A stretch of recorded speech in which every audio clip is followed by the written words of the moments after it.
Hello বন্ধুরা, আমি পূর্ণিমা। এই জল বৃষ্টিতে আপনারা সকলে কেমন আছেন? আশা করি সকলে ভালো আছেন। আজকে আমি টমেটো সস বানিয়ে দেখাবো। তা কে কে টমেটো সস এখনও পর্যন্ত বাড়িতে বানাননি, তাহলে আজকে ঝটপট বানিয়ে ফেলুন। আমি 1.5 কেজি টমেটো নিয়ে নিয়েছি ও পিস পিস করে কেটে রেখেছি। আর নিয়ে নিয়েছি একটা গোটা পেঁয়াজ, কয়েক কোয়া রসুন, 5টা কাঁচা লঙ্কা, 5টা শুকনো লঙ্কা আর একটা গোটা বিট। একটা কড়াই নিয়ে নিয়েছি, তার মধ্যে ছোটো বাটি 1 বাটি জল দিয়ে দিলাম। তার মধ্যে 4টে এলাচ, দারচিনি, কয়টা লবঙ্গ দিয়ে দিলাম। আর দিয়ে দিলাম 1 চামচ জিরা। এই জলটা আমি 5 মিনিট ফুটিয়ে নেব। জলটা 5 মিনিট ফুটে গেছে, এবার আমি টমেটোগুলো দিয়ে দেবো ওর মধ্যে।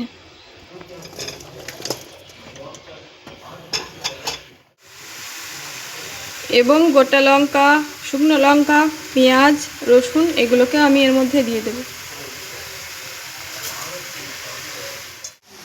ও কুচানো বিটটাও এর মধ্যে দিয়ে দেব, দিয়ে ভালো করে নেড়ে নেব। এই বিটটা দিলাম, এই বিটটা দিলে সসটা খুব টেস্টি হয় ও কালারটা ভালো আনে। এই টমেটোগুলো আমি ভালো করে নেড়ে নেব। এই সময় গ্যাসের ফ্লেমটা হাই রাখবেন, তাতে তাড়াতাড়ি টমেটোগুলো গলে যাবে। এরপর আমি 1 চামচ নুন দিয়ে দেব, তাতে টমেটোটা আরও তাড়াতাড়ি গলে যাবে। ও 15 মিনিট আমি এটাকে মেরে নেব।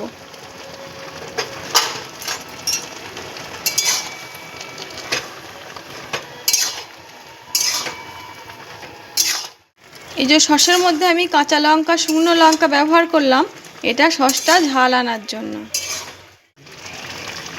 এবার আমি ভালো মতো নেড়ে 15 মিনিটের জন্য ঢাকা দিয়ে দেব। এবার মাঝখানে একবার ঢাকাটা খুলে ভালো করে নাড়িয়ে নিতে হবে। এবার আমি নাড়িয়ে আবার আমি 7-8 মিনিটের জন্য ঢাকাটা দিয়ে দেব। 15 মিনিট আমার সিদ্ধ করা হয়ে গেছে। এবার আমি ঢাকাটা খুলে নেব ও ঠান্ডা করতে দেব এটাকে। টমেটোগুলোকে আমি মিক্সচারে মিক্স করে নিয়েছি।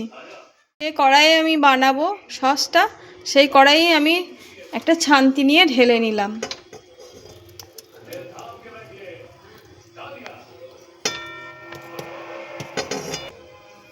ও একটা হাতার সাহায্যে এগুলোকে ভালো করে ছেঁকে নেব, যাতে বীজটা ও খোলাগুলো না থাকে। এবার একে একে আমি সব টমেটোগুলোই ছাঁকনির সাহায্যে ছেঁকে নিলাম।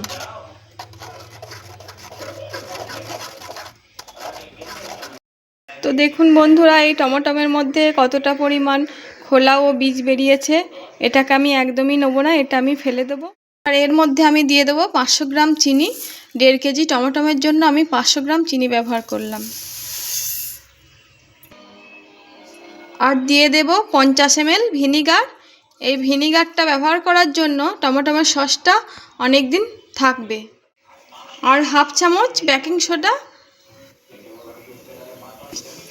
এই বেকিং সোডাটা সসে ব্যবহার করে।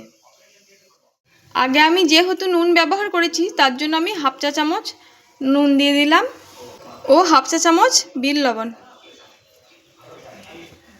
আমি এটাকে এবার ভালো করে নাড়িয়ে নেব।